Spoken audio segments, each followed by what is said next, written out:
has become detached. Well, Chipyego it is, the one that I thought was looking quite good, disappearing now quite rapidly off the back. So coming round now with 6 laps to go, still Nia leads, as she has done ever since Flanagan began to fade. De Barber in second, Algira in third.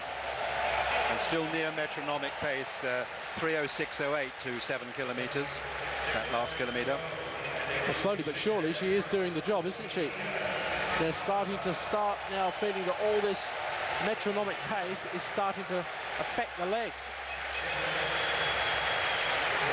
So, Nia leading, De Barber trying to go for a hat-trick of world titles over 10,000 metres. She's in second, Algira third, Chebet, the double world cross-country champion, in fourth, then Chirono, and now it looks 6 like have become 5. I was going to say, now it looks like Acheta's gone off the back. Well, it looks as if now it's a battle, really, of Ethiopia against Kenya, 2 against 2.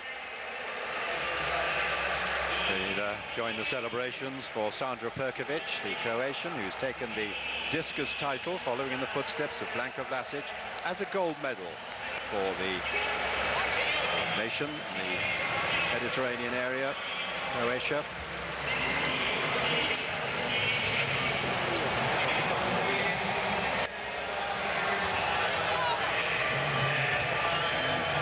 In the discus competition was the silver to Robert Michon of France. Barrios, as expected, taking a medal, taking the bronze for Cuba. We really are getting towards the business end of this race. We still have the Japanese athlete leading if she can hang on, even if she gets passed by the 2 Ethiopians and the 2 Kenyans still left in contention. She'll be in line for a better finish than 9th. That's where she ended up as a result of front-running the Olympic final last year. And still De Barber waiting in second place. Algira third. Emily Chebet, the Kenyan with the short hair, is the double world cross-country champion. She was brilliant in Bydgoszcz in Poland earlier this year. A very, very gutsy athlete and someone who knows how to keep going even when she's suffering. And Gladys Chirono, the taller of the Kenyans, in 5th place at the moment. She's got a season's best, only 3 seconds slower than Tyrannus de Barber, but these races aren't really about the times, they're about the belief that you can be the best, and de Barber knows she has yet to lose a major race over 10,000 metres. Well, 4 laps to go, and give credit to Nia, she's doing all the work. De Barber, though, has been looking up at the scoreboard every time she comes down to the end of a straight, just checking where everybody is. I think she'll be quite happy that slowly but surely it's being whittled down to 2 Kenyans versus 2 Ethiopians. Well, there have been so many installments in the rich history and the rivalry between Kenyan and Ethiopian distance running, and sometimes it's a false belief that success comes easily and without hard work for the men and women of those 2 brilliant 5 and 10,000 metre running nations. But there's tremendous dedication and there's a love for their sport which underpins the hard work that leads to all the success. And we are about to see another chapter in this rivalry played out over the last 3 laps here in this Olympic stadium. Inside 3 laps to go now in the final of the women's 10,000 metres. Nia of Japan has led for just about half the race, but Tyrannus de Barber, the double Olympic champion over 10,000 metres, the world champion in Helsinki in the rain, in Osaka in the sweltering conditions. She's in second place at the moment.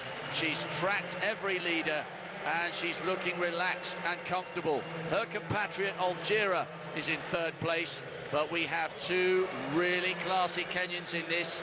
Gladys Chirono with the ponytail and Emily Chebet, the double world cross-country champion. The 3 medals will come from these 5. An extraordinary consistency here, 3:05.46 that last kilometre. Every kilometre within about 2 seconds of each other. Well, at the moment, it's just coming up to 2 laps to go. and starting to spread out even more. At one point there, Chirono came up almost to challenge the Ethiopians, but then she slotted back into third place. Dibaba, I think, knows that she's coming into sprint territory now with 2 laps to go, and easing herself through to the second place very comfortably indeed. So 2 laps now in the women's 10,000 metres.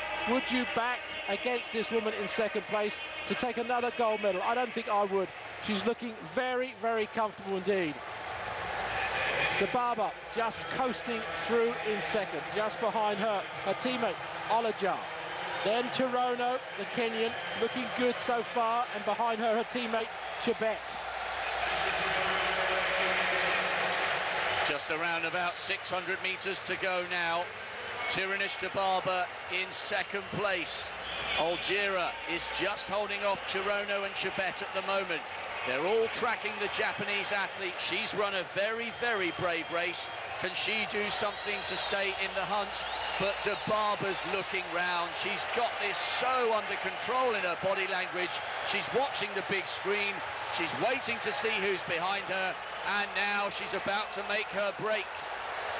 Well, as she does it, her teammate follows up, Olijar, and the challenge really coming from the ponytail of Chirono, the other Kenyan, moving ahead of her teammate and on the shoulder of the other Ethiopian, Olijar. Tirinish Dibaba now. Inside 400 metres to go. Chebet, the double world cross-country champion, is beaten. A real tussle between Chirono in second, and Algira's already looked over her shoulder. Has she settled for third? Tirinish Dibaba, the imperious Ethiopian. She's been winning global titles for such a long time. Inside 200 to go. Chirono is doing everything she can to respond, but Dibaba's just looked over her shoulder again, and the gap is growing. The world champion from Helsinki, the world champion from Osaka, the double Olympic champion over this distance. She just does not know how to lose a global title race over 10,000 metres. Tirinish Dibaba confirms her status as one of the greatest female distance runners in history. Chirono is absolutely delighted to come home in second place, but that was a performance of genuine class from Tirinish Dibaba. She's one of the greatest we've ever seen. She probably is the greatest we've ever seen, without any question in my mind. I can't think of anybody as good as her over the span of time that she's taken it, the number of championships she's won, the manner that she's won them, and the time she's won them in. Absolutely fantastic, isn't it? Agree. Yeah. And she did that last lap after a fast pace in 59.93. There is no answer to that sort of rhythm. There really isn't. And everybody, I think, in that race knew they were perhaps just running for second place. Shalane Flanagan coming across the line now. Very, very tired. One or two of the athletes still with another lap to go.